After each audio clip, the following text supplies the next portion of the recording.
Okay. Okay, we're going. Here we go. So, Julie got some comments about the headphones, the headset. If I didn't wear it last time or something, sorry. I didn't realize I did that. I always try to wear it because I know that this is where my mic is. So sorry about that. Let me find the group stuff. And then I'm going to post a link on the, where is my group? Why would they not have my group like high up on my Facebook list? Okay. I am working hard on making an all-in-one website so that I can completely so I don't have to go on this site anymore. I don't have to visit it. I can still post things, but I don't have to visit it. Don't worry about the weekly meetings or any of that stuff. I will still be able to do all this on. If you want to go look it up, it's called Ning, NING.com. They are a website that they can handle your normal website. They can handle blogs. They can post to social media for you. They can send newsletters for you. It's all included in the thing. And it means I don't have to deal with the people on Facebook anymore because that gets a little tiring. So let me find the comments. Okay. So yeah, okay, if I didn't use the headphones last time, I'm just really sorry. I didn't even realize that. Okay, so let me go back and find the list or the questions. I know Alana had some questions. Okay, so the methylation stuff. Gosh, okay. You see me rubbing my head because I am no expert on methylation yet. I would say I'm even sometimes not even an expert on, like, when people get down to the nitty gritty of like zinc activates this enzyme which does this and does this and it does this, and this is what the people who get all into those deep mechanisms, like scientists, like researchers. Do you want to go to a researcher to do nutrition? Most of the time not, because they don't see the big picture. I'm a big picture person.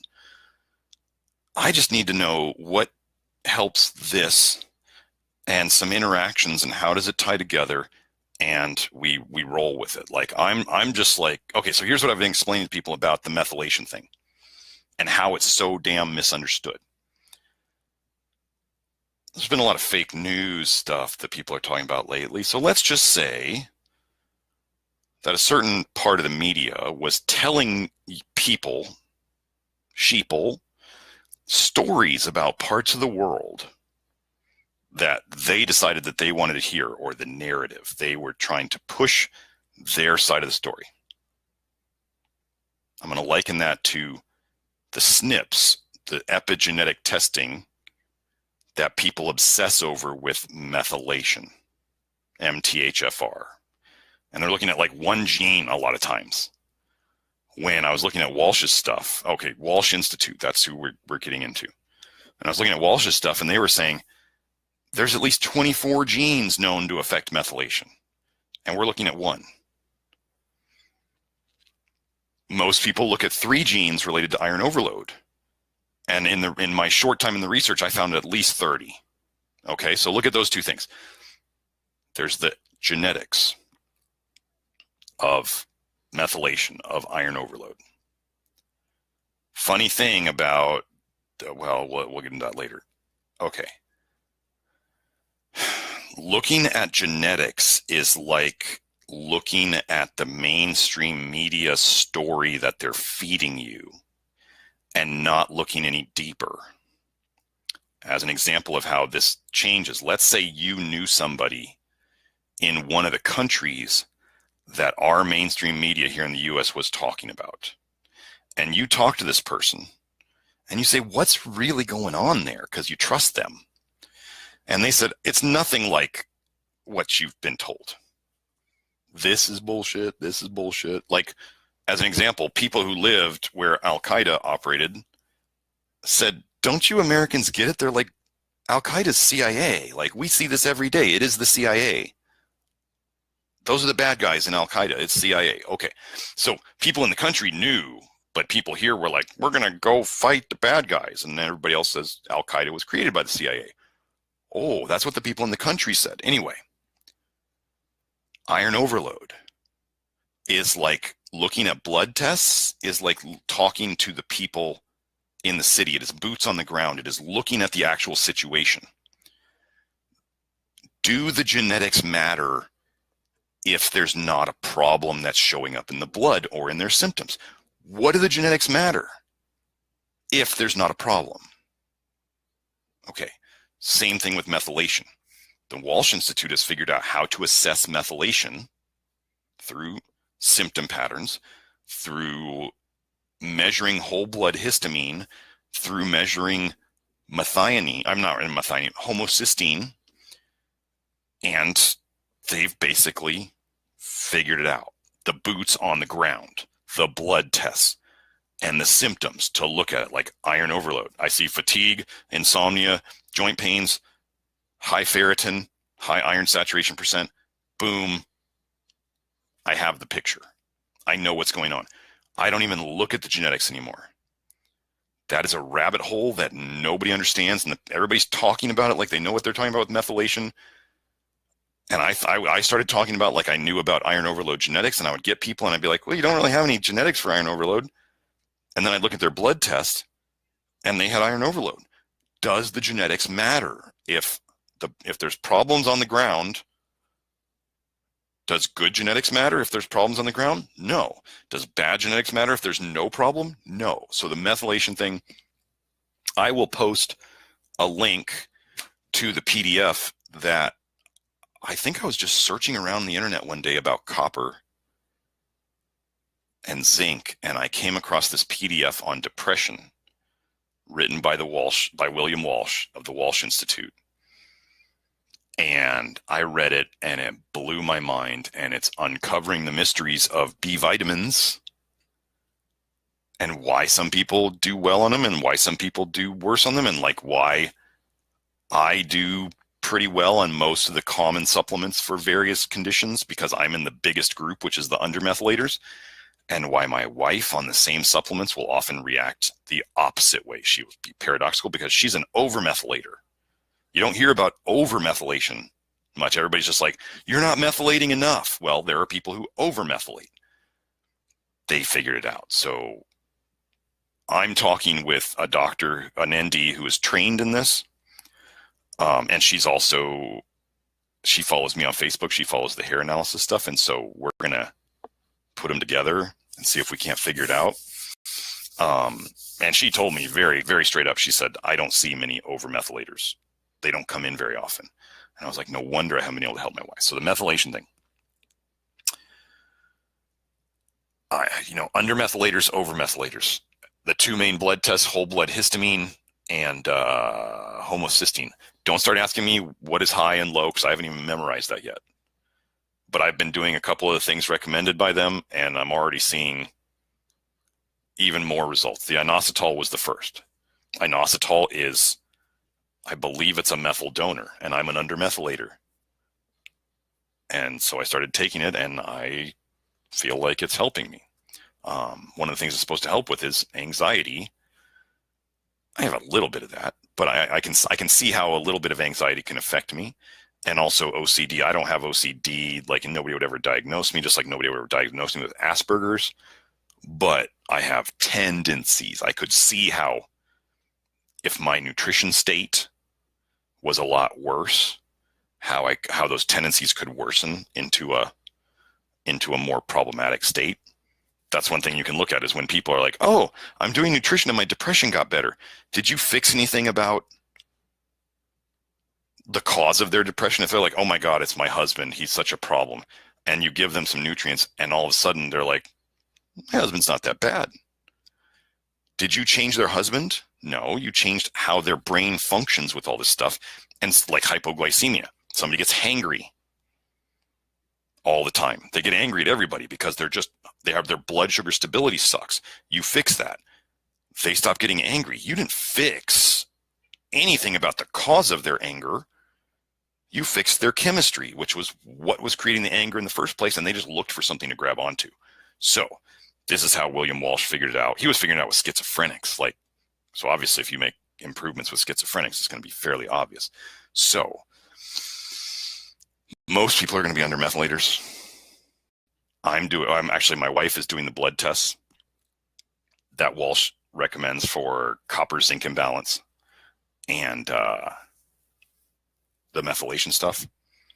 And then I'm going to go over it with Dr. Williamson so I can correlate it on the blood tests with the hair test. But yeah, my wife and I are completely different. Dead giveaway that my wife was an overmethylator was that when she took Benadryl at bedtime, she didn't sleep a wink all night. That was a dead giveaway for overmethylators. Most people, Benadryl makes them tired, right? That's what it would do for me. Did the opposite for my wife. So now I'm starting to see my wife has the genetics for iron overload. She doesn't run blood. She hates needles, so I don't know what her iron overload is. She's going to run these blood tests, though, because she wants to get better. She has a copper zinc imbalance, both on her hair test, and I know it's going to show up on her blood test, but I think the blood tests are going to give me more information. And then I think she has a tendency in her family so I said overmethylator, genetic iron overload, and she has a tendency in her family her calcium will go up over time if she doesn't take enough vitamin A, which also plays into the copper thing with ceruloplasmin. So this is a huge last part to my approach. This is going to take me from what I think of being about 90% of where I need to be to treat people up to 95 or 98% between the hair test and the blood test. And I'm really starting to reevaluate my position on copper and zinc on the hair test because using the hair test alone for copper and zinc, I'm beginning to think that the nutrients, the minerals that have binding proteins or carrier proteins are the ones that we kind of need to see in the blood because that's where the binding proteins are happening. So copper has ceruloplasmin. Ceruloplasmin also binds to iron. We have ferritin for iron. I think there's actually 6 other proteins that bind iron. And then there's zinc binding protein. So I'm starting to think that the hair test by itself, I know for iron, the hair test sucks. Copper and zinc, I think we need. I think the blood tests are going to be very, very helpful. Okay. Correlations with methylation status and what we see on a mineral analysis report. I have not had enough data. I haven't correlated it enough, but the one thing,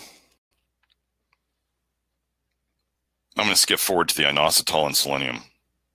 The inositol and selenium studies, the results were so good, and the dose of inositol was 600 milligrams, which is not that much. Selenium was standard 200 micrograms of selenomethionine. Yeah, as soon as I hear autoimmune thyroid, I'm jumping on those. The research was just too good. Inositol is typically a thing given to undermethylators like myself. And like I said, I started on the inositol and the selenium again, which are both recommended for undermethylators. And all of a sudden my psoriasis got much better.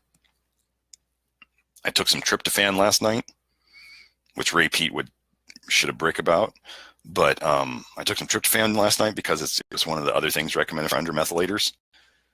And knowing about tryptophan, I'm like, oh, it helps with growth hormone and can help with sleep and all that stuff. And I took it and I slept pretty darn good last night.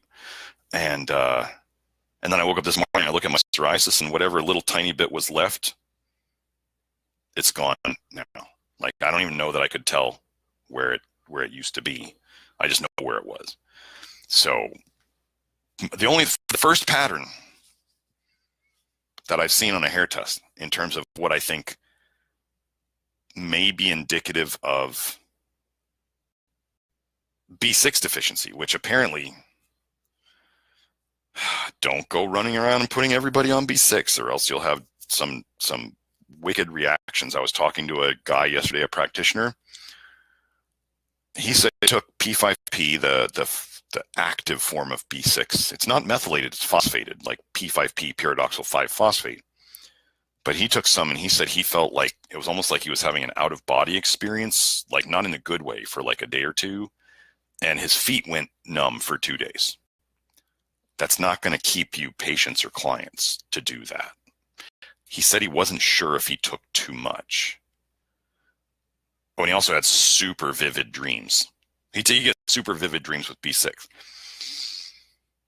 Dreams, I'm not sure of how to evaluate whether having dreams or not is a good thing, or remembering your dreams or not is a good thing, because some people say that you dream in your REM sleep, which is not as deep a state of sleep.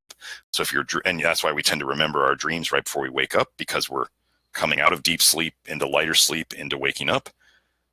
And the dreams happen in the REM sleep, which is right before we wake up. So if you were remembering your dreams all the time, does that mean you're in a lighter state of sleep all the time? And is that a good thing? I'm not going to say yes or no. I don't remember my dreams. Some people say not remembering your dreams, and my wife doesn't either, is a sign of B6 deficiency. There's just so many people saying so many things about the various symptoms of different things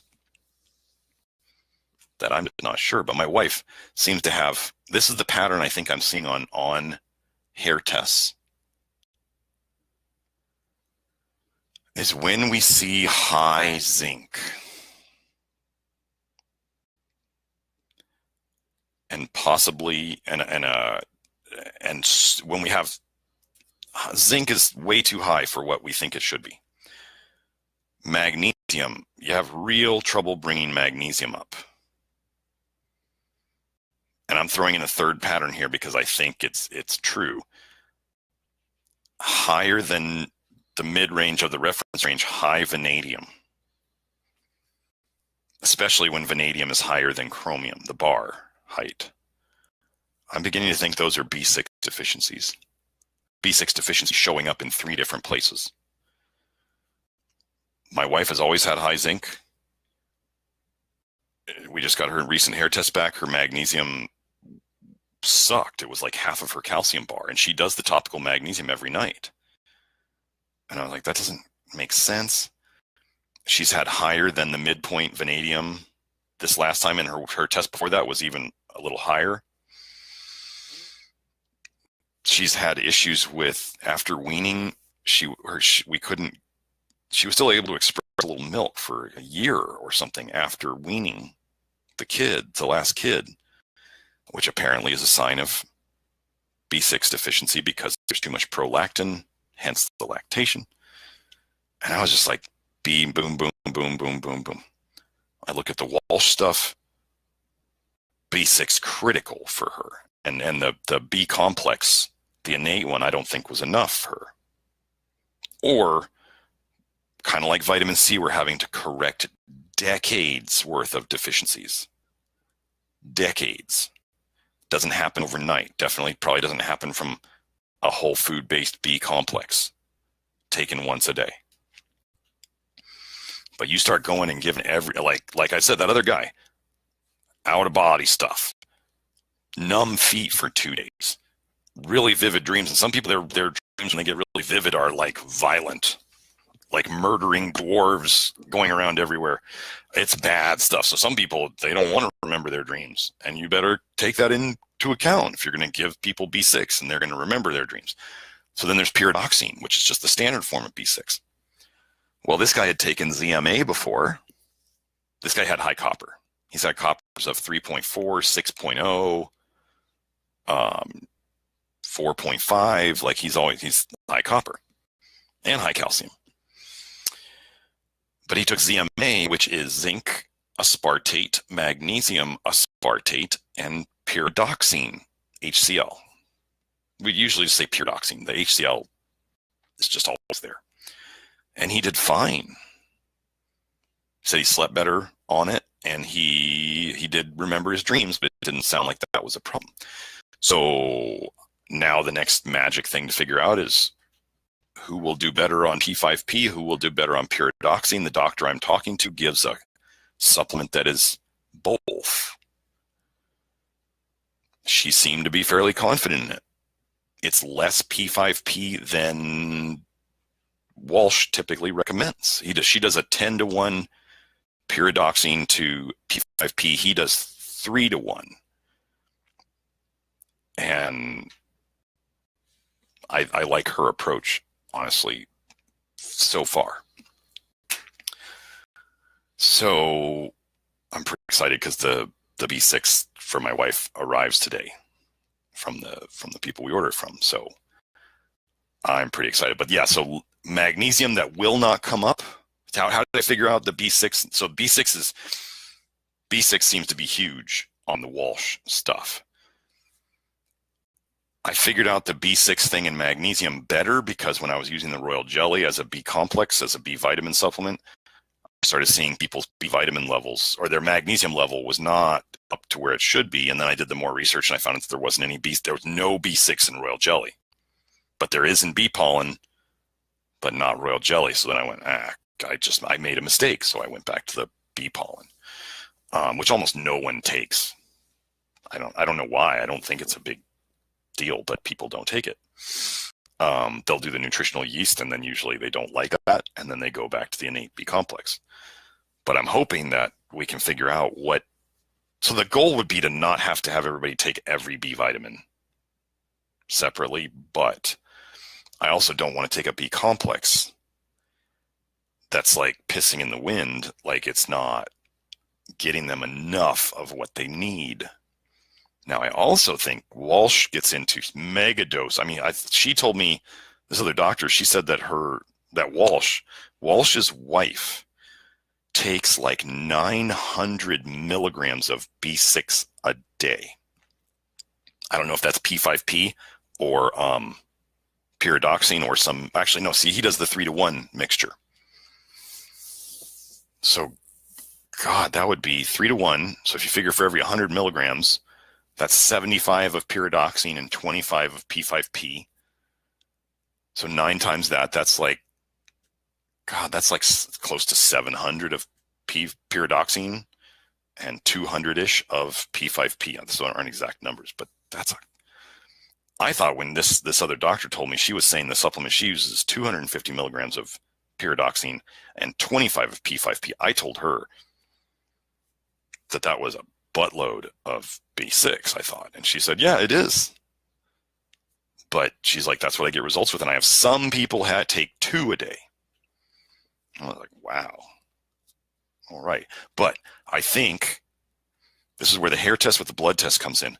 I think the people who are having to like mega dose B vitamins or other nutrients, not vitamin C doesn't count. Vitamin C is its own animal. It's magical in high doses for everybody, except for people who have too much copper to detox. I think the hair test, which deals with the calcium better, because Walsh still has people take vitamin D if they need it. I don't see that their levels I haven't seen their levels yet, but I'm hoping they're not the crazy levels. Apparently Consumer Reports, the magazine, just came out saying that you only need your vitamin D levels between a 25 and a 35. I thought that was pretty cool. And if you didn't see my Facebook post about vitamin D and rat poison the other day, that's a pretty good one, because all the side effects that I fixed people from of vitamin D were in that rat poison side effects, basically. So anyway, the Walsh stuff, it seems to be very effective, but I think if we can, the missing piece for them would be calcium. They're not dealing with calcium. They're kind of anemically dealing with magnesium. They're kind of anemically dealing with everything else. They're kind of like hit and miss. You might need molybdenum. You might need manganese. You might need this. And I'm kind of going, well, we got the hair test, so we can see these other minerals that would either be way too expensive to run on blood tests and probably wouldn't be very good, but we can also, the biggest thing with the hair test is fixing calcium. That's the biggest thing. Like, that's the Pareto's principle, which is 80-20, right? 20% of your testing is going to give you 80% of the problems. That would be the hair test, would be the 20%. The blood test could be the other 80%. The hair test, the calcium is going to answer 80% of your stuff. Then you got the copper and zinc and the iron and that stuff. But so think of it this way. Hair test, calcium. That's the main thing. And magnesium. Those two, like brother and sister, right? They love each other, but they piss each other off. That's like calcium and magnesium. They antagonize each other, but they need each other. That is where the hair test shines, calcium, magnesium. Sodium, potassium, just make sure people get enough sodium, make sure they get enough potassium. Simple. Forget the hair test, sodium, potassium. Copper and zinc on a hair test are useful. Not as useful as if we can get the blood tests, copper, ceruloplasmin, and zinc. And I'm still learning how to manipulate those with the blood tests. The rest of the minerals are pretty good on the hair test. And then the B vitamins are mainly, the B vitamins are a little bit of trial and error based on the Walsh people, they do a questionnaire and they do the blood tests. And so if between the questionnaire and the blood test, you can be pretty darn sure. I'm working on making a questionnaire based on the Walsh stuff. So, got a lot to do right now. Whenever I start learning something new, like everything else takes a backseat. Because things will pop into my head. If you saw my post on Facebook about mediocrity, how to develop mediocrity, that's kind of, I just jumped into a new thing. And now I have a new mentor in Dr. Williamson. I would consider her a mentor for the Walsh stuff. She's going to help me learn it super fast. I mean, she sent me the basic info that I needed on it, and I just started running with it. And now I'm going all over the internet. Like the vanadium thing, I just figured out on my own. The B6 pattern on the hair test. Nobody said that in the Walsh stuff. That's something that I'm figuring out, which is great because my wife's issues that never got resolved have led me to this, which sucks that I've never resolved her issues. But then I find out that she's a super rare overmethylator, and that's why. And I feel better because she's super rare. Anyway, okay, so the inositol and selenium. Let me hit on that again. I'm beginning to almost come to the place of just giving everybody selenium. It's just so beneficial. 200 micrograms selenium methionine, just the basic standard cheapo stuff, is perfect. 3 Brazil nuts a day will maintain selenium. 5 Brazil nuts a day will raise it. So if people want to do food-based, they can do the Brazil nuts. They still work. But the pills, I believe the pills are actually cheaper. Like a bottle of selenium might be like $8 or $9. And there's like 60 pills in there. So that's 2 months worth. A bag of Brazil nuts here is like $10 and it might last 2 weeks. So you want food, you can get food. You want a pill, you can do a pill. So the selenium, I'm beginning to, even if because most people, their selenium is, let me see if my hair test is up here, because I don't mind showing my hair test. My last hair test went a little crazy. Let me emphasize this. My recent hair test did stuff that I haven't seen before, and this was after adding the inositol, so something shifted in my system. And this is where, when you look at my hair test, you go, oh my gosh, that doesn't look good. My symptoms are getting better. I'm going to be emphasizing this. I don't give a shit what the hair test says. If my symptoms are getting better, I'm going to assume that the hair test is wobbling all over because shit's happening in the system that didn't happen before. So you look at my hair test and you go, oh my gosh, he must not know what he's doing because those numbers went where? I don't care. I'm getting better. I don't want a perfect hair test. I want to fix myself. And this was one of the last things that was obvious. So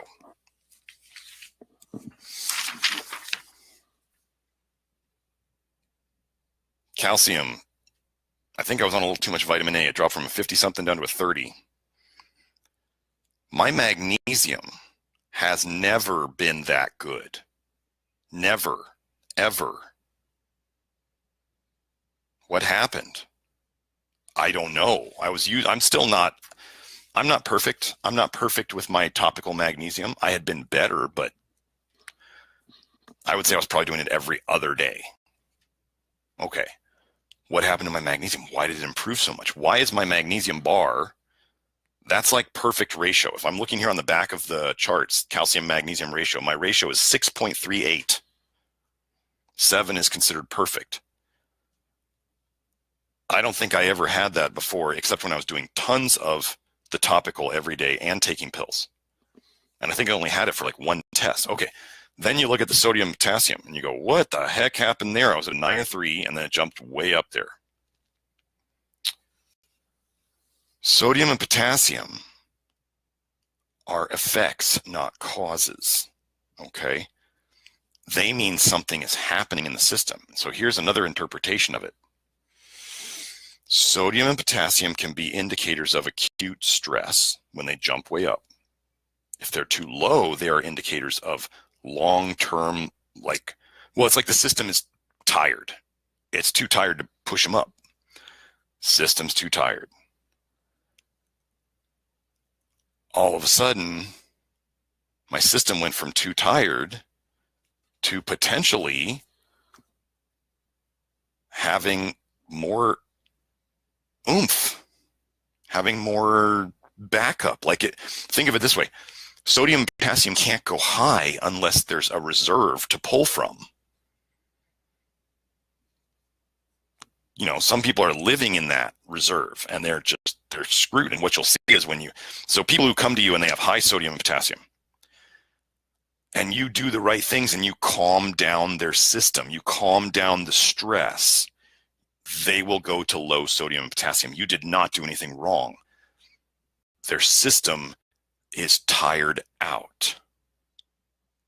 Kind of like somebody who's like a workaholic and they're always working and they're always working. You know they're going to die early. Because they're just a workaholic. And then finally somebody says something or they read something or they go to a weekend seminar or yoga retreat and all of a sudden they go, I can't live like this anymore. And they stop it all. And then they realize just how tired they were. That's what the drop is, okay? So then if you have people who are already burned out and they got low sodium and potassium when you first start working with them, and then you get them to the point where their sodium and potassium are coming up, or they spike up like this, I can tell you, I didn't have any major acute stresses that happened. Oh, my copper. My copper has never been in the normal range. Now I'm at a 1 to a 2. That's where I want it now. I didn't take any copper. And my copper went up. And my zinc is moving up to a 16, closer to where I want it. Phosphorus, I always have higher than normal phosphorus. That's fine. Iron is looking pretty good, right? I take a grapeseed extract. Like I said, I don't worry about iron in a hair test, but my iron went up. My iron was always like 4 or 5. And then it bumped up. What is happening? The normal trend on a hair test is until you break the pattern. So I want to tell you the pattern before I take this down so I can look at the camera again. The normal pattern is to watch 75%-ish of the hair test follow the lead of calcium. My calcium went significantly down, and yet almost everything else on the hair test was moving towards where we want it. I call that something snapping in the hair test. Something broke in a good way for this. Things that were supposed to move in the same direction, all of a sudden, this goes like this and this goes like this. That didn't happen before. It never happened on my hair test before. What did I change? Inositol. I'm an undermethylator.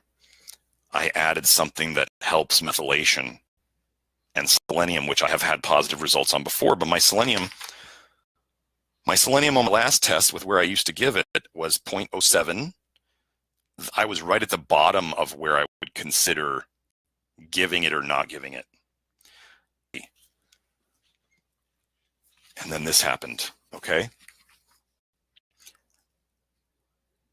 And then I heard from another hair practitioner, hair test practitioner. This guy tests everything. He's all over the place.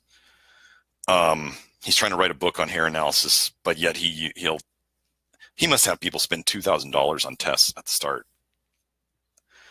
Anyway, he was talking about using choline, methionine, and inositol, which are all methyl donors, to bring up low calcium and low magnesium. I don't understand. He would say it's to slow down the oxidation level. He's trying to manipulate the minerals with vitamins mainly. I don't think he knows exactly what the mechanism is with what he's doing. And I don't know whether it works or not, because I have a feeling that this guy only talks about his successes. If you saw on Facebook yesterday, I was talking about the lady with ulcerative colitis who I hadn't been able to help yet. She's been getting worse. But then we just figured out she's probably being poisoned from her water pipes, like copper water pipes. When she said distilled water, I started thinking, I was like, wait, distilled water is much more acidic than hard water. Acidic water leaches more copper. She's got a problem going on. And now we're going to figure it out. Anyway, so what I'm getting at here is I started taking inositol, and if this Steve guy was right, my calcium should not have gone down. It should have gone up based on his choline, methionine, inositol. I think what he thinks he's figured out is he's just basically figured out giving these methyl donors helped the people in a certain way.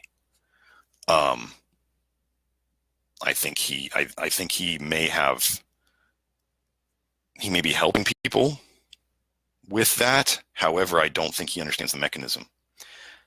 And I do believe that fixing the methylation problem, like for any of you guys who want to do this, you can just go take the Walsh Institute course. You can fly to Chicago, I think it is. I wouldn't go near Chicago.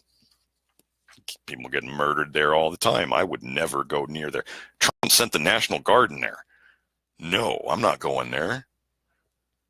They don't have an online course. There's a book called Nutrient Power, which is the basics of what he advises, what he thinks he's figured out, but it doesn't tell you how to treat.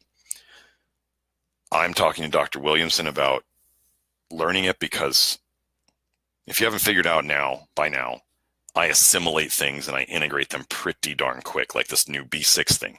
The B6 thing is a combination of what I've learned from Walsh and what I've figured out before and the patterns I've seen, and then putting together my wife's patterns with the overmethylation and all. It's that mediocrity article, Developing Mediocrity, that says exactly what I do. You find things that aren't related, and then all of a sudden your brain does these lateral connections to it, and you don't even have to try. I try, but I don't force it. When I'm on the phone with people and I'm figuring out something new, or they say something, like this one woman was like, I've always had iron deficiency, anemia. That's what they tell me. Oh, I found out. So not only can copper deficiency cause an anemia that looks a lot like iron deficiency anemia, B6 deficiency can cause an anemia that looks a lot like iron deficiency anemia, and molybdenum deficiency can cause an anemia that nothing will fix except for molybdenum. Nothing else will do it. So the nutrition is just getting so bad, so bad. The people who are like the whole food nuts, it's going to hit them soon enough. And it doesn't matter how organic you get or how biologically you grow the plant. I mean, if they're doing really good soil, they might get somewhere with it, but it's just the soil is getting so shitty. So anyway, would I just give everybody inositol? No. My wife tried inositol because I was looking into it because she has PCOS, and everybody talks, so this is the thing you get into. Lots of stuff all over the internet on inositol helping PCOS. I gave it to my wife. She didn't feel good on it. She felt like it really made her feel bloated. She's an overmethylator based on questionnaire, and then I'm going to get the blood test just to find out how deep it goes and to learn the blood test more. But I'm doing really well on inositol. I'm an undermethylator, and she did bad on it. She's an overmethylator. This is explaining the parts that I was missing. So, come in.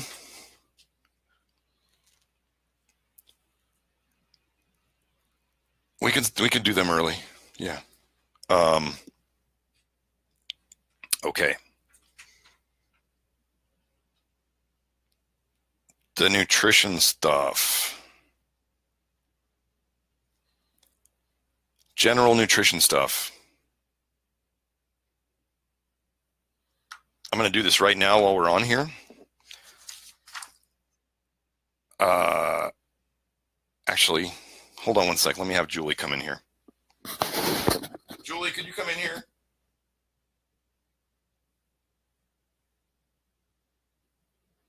Hello? If I forget. Oh, wait. Okay, so I'm going to put a little note here.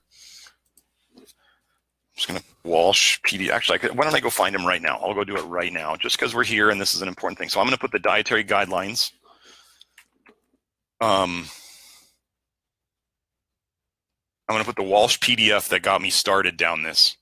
It's a really great start. So you just download the PDF. There it is.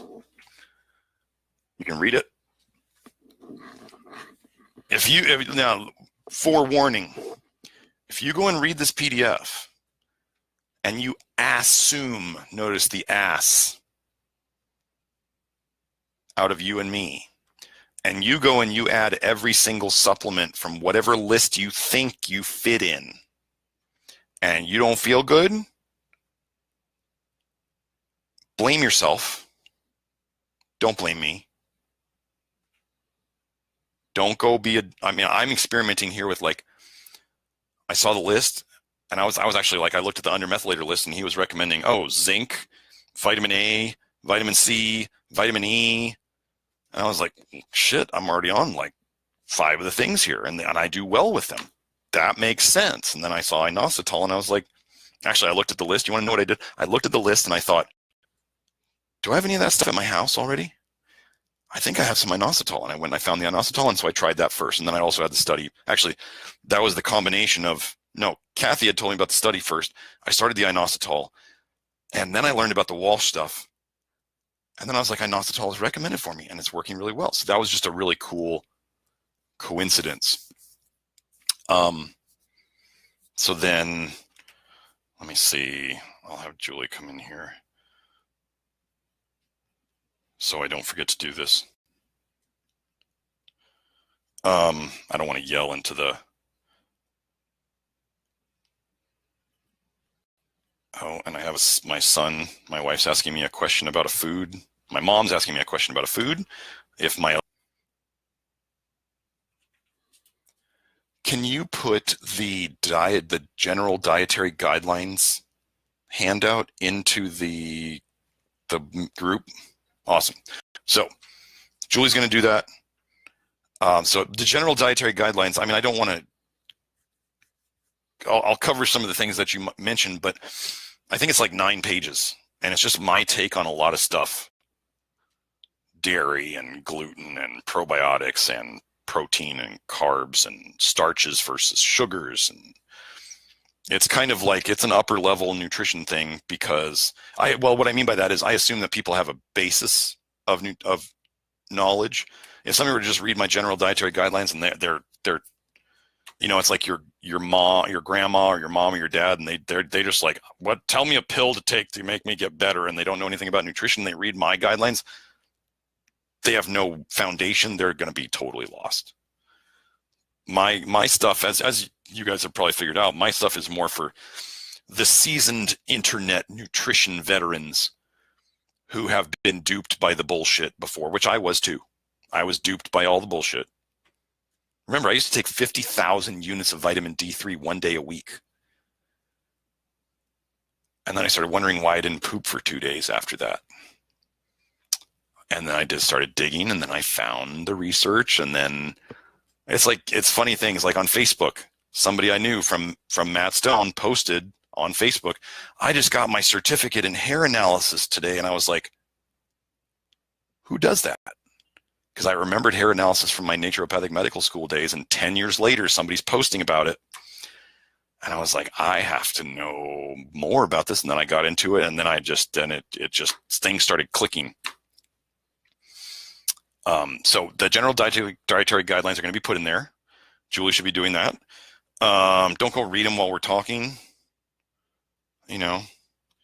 I do have a client now at 11:45. That's what Julie was asking me about. So I can go home early today. Let's see, where was I going? Oh, the question, protein.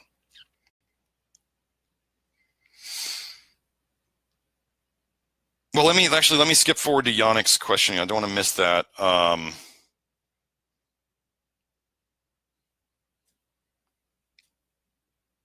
Kathy, I would have to look. I mean, like one of my longest people, she's Pakistani. She used to have what people would describe as rocks in her back. She said massage therapists described her as having rocks in her back. Her calcium deposits were that much. And they're gone now. They're all gone. We have dissolved all the calcium deposits. And she's been with me for years. And now I'm treating her husband. I've been treating her husband. I've been treating her son. I'm now treating her mom, who's there. Her mom and her dad. Her dad, like this has been years. I think they've been with me almost since I started. The dad dumped more arsenic than I've ever seen. He went from a 5 on arsenic to a 55 on the second test. And then he came back down. I was told that he didn't used to exercise because it made him too tired. Now he exercised. He was exercising and enjoying it again. Well, I look up arsenic and heart disease, and they're connected. I look up arsenic in the water in Pakistan, and there's a shitload of arsenic in the water in Pakistan. And her son is in college, and he's having less anxiety issues. They all have weird reactions to anything that has to do with copper. Like none of them can take zinc. They took chlorophyll. They all felt weird. It was like it's a genetic connection. And so I just don't take that. But now with this methylation stuff, the Walsh stuff, I think I'm going to be able to figure that out. Oh, and on my Walsh stuff, Undermethylator, I am not supposed to take copper. Damn, if my hair test copper was always super low. And now my copper comes up when I start taking Inositol. So what I'm thinking, do I think that I was doing anything wrong before? No. Do I think that the Walsh stuff is going to add an amazingly deep layer and make results on this come so much faster? Absolutely. Like methylation's a huge part of detox. People say, "Oh, I have the MTHFR and I don't detox fast." So they're not taking the right nutrients to fix their whatever their methylation problem is. It could be over, it could be under. But you hear these people on these groups, they'll be like, "Well, I have the MTHFR. I'm heterozygous, and I took methyl B12 and I didn't sleep for 3 days." Are you really are you really not methylating enough, or are you an overmethylator? I would peg that person as an overmethylator. I used to give B12 shots all the time. Gave a woman a methyl B12 shot, my normal dose. She came back the next week and said, "I didn't sleep for 3 days. But I had a lot of energy after that wore off, after the sleep problem wore off." And she was like, "Okay, so I want to do it again." I said, "You want to do it again?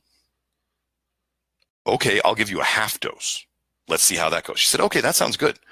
Gave her a half dose. She didn't sleep for 1 day. And then she had a lot more energy after that.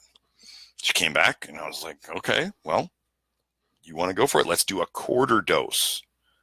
So my normal dose of B12, 5,000 micrograms, 5,000 micrograms of methylcobalamin injected IM, intramuscular. I was giving her 1,250 milligrams. of methyl B12. And she would say she'd feel a little tired for like an hour, and then she'd have lots of energy. Like I look at that now and I go, she must be an overmethylator who had a B12 deficiency, but when I gave her too much methyl B12, the methyl added to the overmethylation problem. And then once the overmethylation problem wore off, the B12 kicked in. And when I didn't give her too many methyl groups, but I helped with the B12 deficiency, she felt better. Do you see how complicated this is getting, but how much insight? This is why people who don't treat, the less people somebody treats, the less data they have to base these new discoveries on, based on somebody else's realizations before that. So Julie says the dietary guidelines are in the folder. Okay. So, I mean, I don't know if there's other long-term people. I mean, I have a guy who's been with me since before I did the hair test. And because every other practitioner would kick him out because he never reacted good to anything. He stays with me because I listen to him and I give him things to try. I don't say, do this. You know, here's some things we can try. And if you didn't get along with him before, there's no need to try it again. But he is so out of touch with his body that he takes whatever I suggest to him and he goes to a medical intuitive, or he talks to her on the phone. And she actually does her medical, he doesn't show her the thing. She does, he's like, I'm holding something now. And she'll test it and she'll say, I think that's good for you, or I don't think that's good for you. 1 pill a day, 2 pills a day, whatever. And he does well with this. So with the hair test, I have the framework of what I think his body needs. I make recommendations. Because he's so out of touch with knowing how he feels, he takes them to a medical intuitive. Medical intuitive says, I think that's good. I don't think that's good. He's doing better. I gave him some recommendations. He had constant shoulder problems. I told him I think he should start hanging. If you look up the shoulder hanging solution, you'll find a book on it. It's a shoulder surgeon. I learned about this from Ido Portal. Yannick will know who that is. And Ido had the hanging month, and he was talking about it fixing people's shoulders. And I was like, well, this is great. And this guy had shoulder problems. He didn't do the hanging. He went to a physical therapist for like a year and a half, 2 years maybe. Didn't get anywhere doing all the crappy little band garbage. And then he tells me one day I was at a park with my friend, and he got a wild hair up his butt to go do a pull-up, and he did one hand's on the bar, grabbed his other here. So it's not really a one-arm pull-up, but he did a pull-up. He did one of them like that. And he said, you know what? My shoulder felt so good for like 3 days after that. And I'm looking at him going, I think you need to hang. You just did a hanging exercise and your shoulder feels better. I think you need to hang. Buy the book. It's on Amazon, $20. He did. He said hanging is one of the best things he ever did for his shoulder. That woman with the colitis, she has colitis that I posted about the copper water pipes yesterday. She's been with me for like 4 years, 5 years, something like that. She stuck with me. She was getting worse, and she's hardly taken any of the supplements because almost anything she takes messes up her sleep. I'm starting to realize that that's almost a dead giveaway I'm starting to think that like my wife's pattern with that copper zinc imbalance, that's what they call it. They don't call it copper toxicity. They call it a copper zinc imbalance because they also found that people with like antisocial behavior and like violence can sometimes have way too much zinc to not enough copper on the blood test. Anyway, so then more common is copper toxicity. And this woman has a shit ton of copper in her water. I know it now. I think she just helped me figure out the whole problem. I mean, her doctors, they're giving her IV iron because she's shitting blood.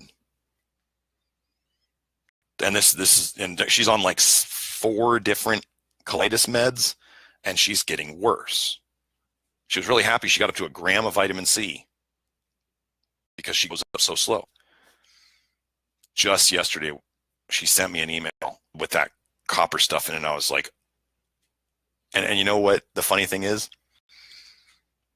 Julie and I are not sure that she's going to act on that copper thing. If it were me and somebody told me that, and I was like, blue-green stuff in this float ball in my distiller, there's freaking copper in the water you're drinking every day. And there's colitis studies showing it can be related to excess copper. Oh, and it wasn't showing up a ton on her hair test. This is why I'm looking into the blood as the next level, or as something that's potentially necessary. Why do I not want to have to do the blood if I don't have to? Because the iron overload test that I do,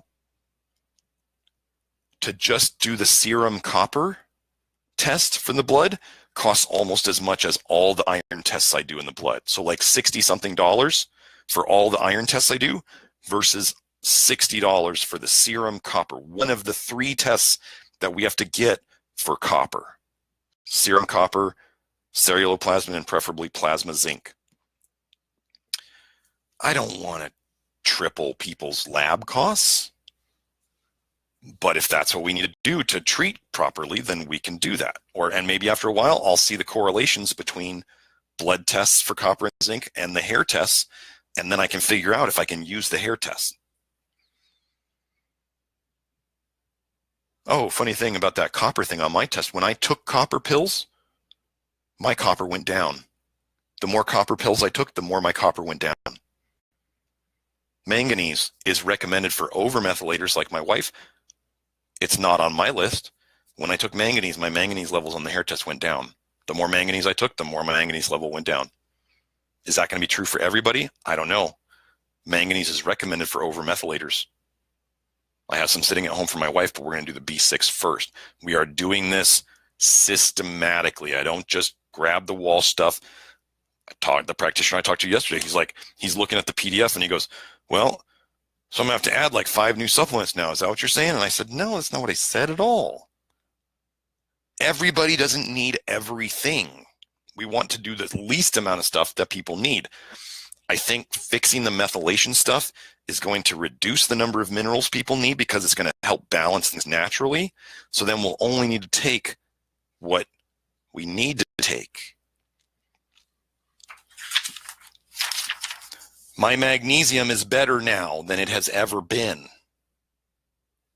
I am not taking pills, and I'm probably only doing half the topical magnesium that I would recommend. Do you see what I'm talking about? This is exciting. So hopefully we can, yes, there will still be supplements. I would guess there would probably still be anywhere from like 7 to 10 supplements per person. But there's not going to be as much jumping around on the hair test. Okay, so So Kathy, I think I covered that. I think Kathy, possibly for, since we've been working on your stuff for a while, this methylation stuff and the copper zinc from the blood tests will be really the big thing. Okay, Yannick, asking about the fillings and supplements and binders and stuff like that. The people who are chemically sensitive, very chemically sensitive. Oh God, I just thought of one of my clients who's probably an overmethylator. I have to talk to her now. Overmethylators are rare, but they're the people who are super uber sensitive to all sorts of supplements. That ulcerative colitis lady, probably copper toxic and an overmethylator. My person in the UK who is iron overload, she's probably also an overmethylator. And then I have my lovely wife who is an overmethylator and iron overload and copper toxic. So you get to see there's these fun clients, they're fun, yes, where there's just the normal stuff doesn't work. And now I'm like, I think I have, but hair test for calcium to give you an idea of copper and iron. blood tests for iron overload, copper zinc imbalance, hair test plus blood tests, methylation. It's either distinctly in there in the questionnaire, distinctly, or there's the 2 blood tests, whole blood histamine or homocysteine, or I'm going to experiment. I just read about this niacin flush test. So I'm going to go buy some niacin today and see what category I fit into. And the niacin flush test, why am I looking into this? This guy really described it well.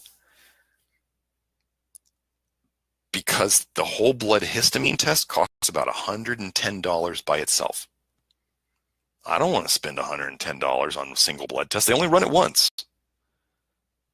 But if I could buy a $5 bottle of niacin and have other people buy a $5 bottle of niacin and then just tell me how they responded, then I'd rather go by that. Yannick, back to the fillers and binders in the supplements. There's people who are super sensitive. Yes. Do I think that this is a big problem or something that I have to like obsess about getting supplements that are super pure? No. Do I think it's better to get capsules than tablets? Yes. Like my lady in the UK, she's super sensitive to everything. She gets everything like liquids that are super pure. Okay, if that's what she needs to do, that's fine. If I actually felt like I wasn't getting results on the program and people were having negative reactions to the stuff in it, I mean, like magnesium stearate, stearic acid is fine. Magnesium's fine. Magnesium stearate, what are we afraid of? There's studies that show it's fine. There's studies that say there might be a problem with it. I don't know. Silicon dioxide,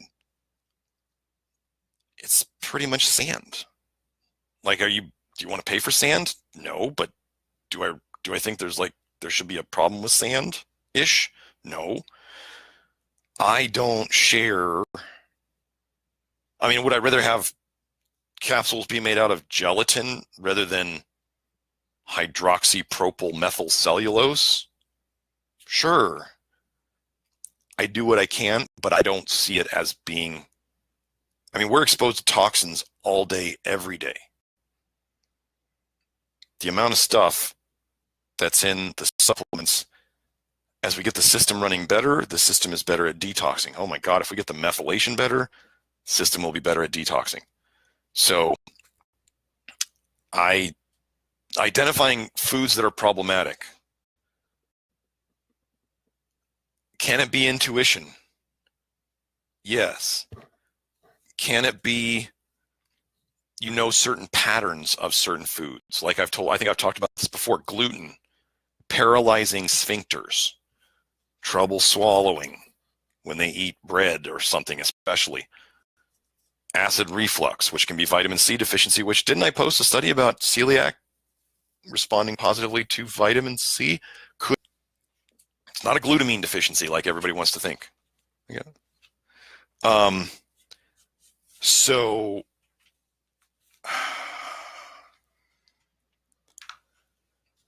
like it took me a long time to figure out. I used to get frozen peas and add frozen peas to like everything I cooked because I thought it was just healthier to add some plant matter, more plant matter to everything.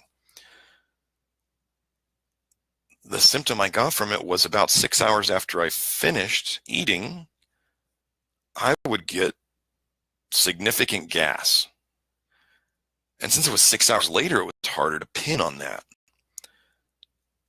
But I started to put together, when I make food at home, especially when I cook these things on the stove or whatever, and I'm adding peas, dang, maybe it's the peas. So you take the peas out. And all of a sudden, no gas. Then you can confirm it by putting them back in and see if it happens again. So you can do this with supplements, foods, whatever. If you think something's a problem, you take it out. If you think their whole like daily diet might be a problem, okay? This is kind of a huge concept, but if you had them stop eating all of their normal stuff and eat all new stuff for a day or two and all their symptoms go away, okay, it's something that you have narrowed it down to. it's something in their rotation. You go for it. Like, you start pulling out things. Like if somebody had lots of gas, oh, let's look at beans. It's beans. Okay, peas are a bean. I was getting excessive gas. That's one place you could start. If you look in the dietary guidelines, it might give you some more ideas of things that you can look into. Dairy, like lactose, is pretty obvious. People just get gurgling and farting and burping, and they're making gas in themselves. It's coming out all directions. Gluten, I had a lady who was a 31.1 in copper on the hair test. 31.1. I'm a 1. 1 to 2 is what we want. She was a 31.1. I'd never seen anybody that high. We fixed all of her food intolerances in a month with vitamin C, basically, is what I'm attributing it to. Then she started getting major copper dumping symptoms from the vitamin C. So we had to back off on that. Food sensitivities didn't come back, but we had to back off because vitamin C will cause copper dumping. But yeah, the food, here's one thing they can do. This takes a person who's interested in figuring it out. They sit down to eat. Everybody's got a smartphone these days, right? Take a picture of what you're eating. Half hour to an hour after you're done. You think of how you feel. You feel good? You feel not so good. Symptoms, whatever. Think of the symptoms that are bothering them. You take a picture of a thumbs up or a thumbs down. You start to, so this is, you don't have to write anything down. You just 2 pictures. Like, how hard is that? I started doing it again. I started doing that a while, and it just totally confirmed to me, pork and me, I think pork is a shitty food anyway, but pork and me don't get along because every time I'd eat pork, there's a thumbs down. It was just an obvious, I could look at the dishes and be like, what is in common between these dishes? Pork. Not good. So that is a very simple, straightforward, don't have to write a thing down, but you got to look at the food and go, what's in there? Oh, gums. Oh my God, gums. Xanthan gum, guar gum, locust bean gum, carrageenan. These things will give people the runs. They will irritate their guts like crazy. I started to figure out with Trader Joe's, some of their sauces, they were putting gums in to thicken them up. They call it a stabilizer, but it's really a thickener. And if I had too much, boy, about a half hour after I ate, I would feel this gurgle in my guts, and then I'm hurrying to the bathroom. And that, I'm a guy. Guys tend to get angrier when things are bothering them. Women have more of a propensity towards the sadness. Men have more of a propensity towards getting angry. It's just the nature. I get angry when I get diarrhea. I don't get worried. I get angry, and I'm like, what did I do? What did I eat? Started looking at the sauce. I had a hunch it was the sauces. It's a pattern. I watch patterns. I started looking, then I see guar gum. I went to my mom's house the other day. It's my mom's house, so I'll eat things I don't normally eat there. There was like rice crackers, which I know I got along with, and she had pub cheese. So like a soft cheese. Started eating some of that. Grabbed the jar. I knew it was from Trader Joe's, so I was like, it's probably pretty okay. Grabbed the thing, look. Last 2 ingredients. Carob gum, or was guar gum and locust bean gum. I was like, well, I just ate a lot of that. Let's see what happens. Laying on the couch, relaxing at her house, watching some TV, hanging out at my mom's house, and all of a sudden, and I was like, God damn it. And then I thought, I wonder if it's one of those things, sometimes you get the gurgles right and you can just wait them out and they go away. And it was a gurgle, and it was like 2 minutes later. I was like, gotta go to the bathroom now. And then I was telling my mom, like, because my mom has a diarrhea problem. She has a real tendency towards diarrhea. Could be that, we talked about the breast implant stuff. I'm hoping that all goes away, or at least her sensitivity goes way down. But I'm like, Mom, we got to start reading stuff for gums for you, because we don't want that to be a cause of your problems. So Um, you can watch for patterns. You can look for that. You can do the pictures. You can write stuff down, and then they just write down how they feel. You know, if somebody's a picture taker, like let's say they take selfies all the time, have them do the picture stuff. If somebody's a writer, have them write. Have them email themselves. Oh, nice. The B6 is here. So that's that. So yeah, the food thing and the gums. Nowadays, the gums and the carrageenan. If somebody's got diarrhea, you assume it's that. And if somebody were to tell me I don't feel good when I take this supplement, then we might look into a different supplement. That Genestra emulsion drops that I used to use has like some potassium benzoate in it and some other things that I had people who didn't get along with it, and then they got along fine with like the pill of the fish liver oil vitamin A. So it could have been the stevia, could have been the potassium sorbate, could have been the flavoring, could have been whatever. So I don't have them use it. So I don't usually, in terms of the supplement ingredients, I don't assume it's a supplement ingredient until I have reasonable cause to believe that, like the normal fillers or whatever. But foods are, I mean, you got to think of how much you eat of something. Dose-dependent reactions. The more you eat of something, the bigger the reaction is going to be. Supplements only have a little bit of things. Like fillers or binders are just a little bit. Foods like gums, like if you're pouring out, sauce, there's more there. So people can have strong reactions to all sorts of things, like the guy who, numb feet for 2 days on taking milligrams of a B vitamin. Nutrients are powerful. That's why we do the work that we do. That's why nutrition is so important. But I don't worry about the gums. I mean, I don't worry about the fillers and the supplements as much. Perfect world, I'd have my own supplement company and I'd make all additive-free supplements. Perfect world. I would love to have additive-free supplements. I would love for everybody to get their vitamin C from food. I would love for everybody to get their potassium from food. Not going to happen. So, I got to go. Hopefully you got some good stuff about the food and the supplements and all that other stuff. I posted the PDF there. Julie put the dietary guidelines in the folder. I'm actually late for a client right now, so I got to go. Have a great week. Good questions. I'll talk to y'all later.